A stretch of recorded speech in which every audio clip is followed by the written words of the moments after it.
Welcome guys. आज की इस वीडियो में हम bullish abandon baby candlestick pattern की बात करेंगे। सबसे पहले ये देखेंगे कि दिखाई कैसा देता है और इसकी जो हमारी बनावट है वो चार्ट्स पे किस तरह से दिखाई देगी। ओके, इसके बाद ये देखेंगे कि किन कंडीशंस में ये जो पैटर्न है उसके बनने के बाद जो एक अपवर्ड रैली, क्योंकि एक बुलिश अबैंडन बेबी है यानी इसके बाद एक अपवर्ड रैली आने के चांसेस कब ज्यादा होंगे, किन किन कंडीशंस में वो चांसेस बढ़ जाएंगे।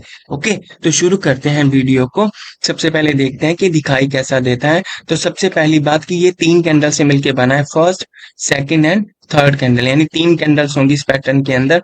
जो फर्स्ट कैंडल होगी वो एक सेलिंग कैंडल होगी और उसकी बॉडी क्या होगी, थोड़ी बड़ी होगी। ओके, जो सेकंड कैंडल होगी वो हमारा डोजी भी हो सकता है और स्पिनिंग टॉप भी हो सकता है। देखिए यहाँ पे एक स्पिनिंग टॉप है।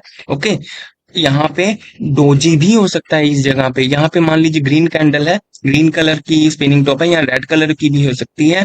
बट ये याद रखिएगा यहाँ पे या तो डोजी हो या स्पिनिंग टॉप हो, रेड और ग्रीन का कोई फर्क नहीं पड़ता। रेड भी हो सकता है और ग्रीन भी हो सकती है। यहाँ पे ग्रीन डोजी भी हो सकता है, रेड डोजी भी हो सकता है, ग्रीन स्पिनिंग टॉप भी हो सकता है और रेड स्पिनिंग टॉप भी हो सकता है। बस इतनी कंडीशन होगी कि ये जो हमारा मान लीजिए यहाँ पे स्पिनिंग टॉप है यानी सेकंड कैंडल है, वो फर्स्ट कैंडल के गैप डाउन में ओपन होना चाहिए। ये देखिए यहाँ पे गैप डाउन में ओपन हुआ है। ओके, तो यानी फर्स्ट कैंडल से गैप डाउन में सेकंड कैंडल ओपन होगा। अब चलते हैं, बात करते हैं थर्ड कैंडल की। जो थर्ड कैंडल होगी वो एक बाइंग कैंडल होगी। ओके, ये किसको सिग्निफाई करेगी, यहाँ पे बाइंग को, यानी कि बाइंग आ रही है यहाँ पे। और इसकी एक और खासियत है, जो करेक्टरिस्टिक है वो क्या है कि ये वाली जो थर्ड कैंडल होगी वो सेकंड कैंडल के गैप अप ओपन होगी। ये गैप डाउन ओपन हुई है। ओके, ये वाली जो है third candle gap up open होगी, यानी सेकंड कैंडल जो है फर्स्ट कैंडल से गैप डाउन होगी।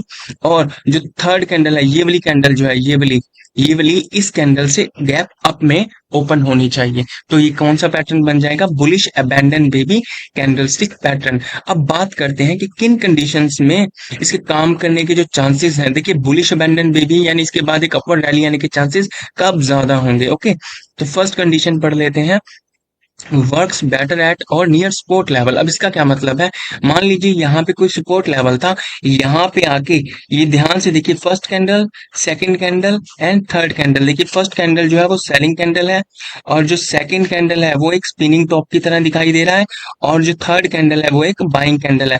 ये देखिए ये इसके गैप डाउन ओपन हुआ और ये वाली कैंडल इसके गैप अप में ओपन हुई। ये कौन सा पैटर्न बन गया, बुलिश अबैंडन बेबी। जब सपोर्ट के पास आके bullish abandon baby candlestick pattern बनेगा तो वहां से एक अपवर्ड मूव आने के चांसेस बढ़ जाते हैं। फर्स्ट कंडीशन ये हो गई।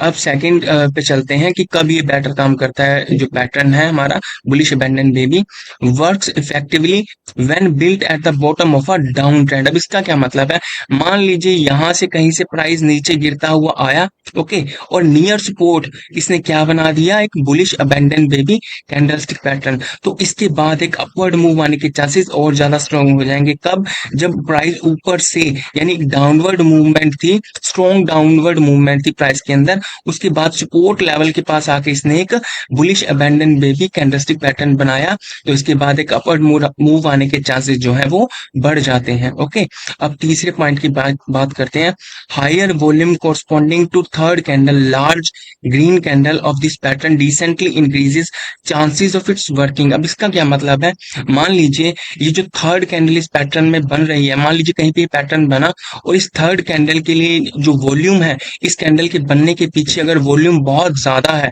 वॉल्यूम ज्यादा होने का मतलब क्या होगा, यहाँ पे बाइंग बहुत ज्यादा आ रही है इस कैंडल के कॉरस्पॉन्डिंग, यानी कि इस कैंडल पे बाइंग बहुत ज्यादा आई, बायर की स्ट्रेंथ बहुत ज्यादा थी, तो इसके बाद जो है एक अपवर्ड मूव आने के चांसेस और ज्यादा स्ट्रॉन्ग हो जाएंगे। यानी हायर वॉल्यूम के साथ अगर थर्ड कैंडल बन रही है bullish abandon baby candlestick pattern में, तो इसके बाद एक अपवर्ड मूव आने के चांसेस बहुत ज्यादा स्ट्रॉन्ग हो जाते हैं।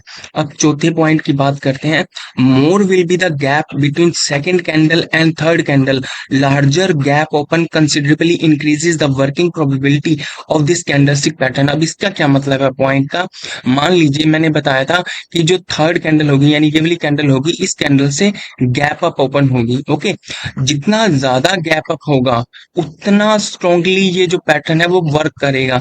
अब इसकी जो साइकोलॉजी है इसके पीछे वो समझने की कोशिश करते हैं। मान लीजिए यहाँ पे इस लेवल पे आके सेकंड कैंडल, देखिए ये बाइंग कैंडल है, इसका ओपन नीचे होगा और क्लोज ऊपर होगा। तो मान लीजिए यहाँ क्लोज हुई, इसके क्लोजिंग से काफी ऊपर जाके ये गैप अप ओपन हुई।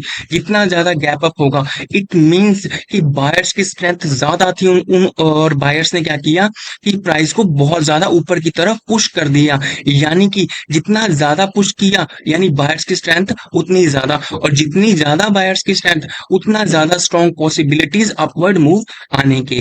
तो यानी कि जितना ज्यादा गैप अप ओपन होगी थर्ड कैंडल उतने ज्यादा स्ट्रांगली चांस होंगे कि यहाँ से इस पैटर्न बनने के बाद अपवर्ड रैली आएगी। ओके, तो ये था कि bullish abandon baby candlestick pattern कैसा दिखाई देता है और किन कंडीशंस में ये बेस्ट काम करता है। अगर आपको वीडियो अच्छा लगा हो प्लीज लाइक कीजिएगा और चैनल को सब्सक्राइब कीजिएगा। Thank you very much.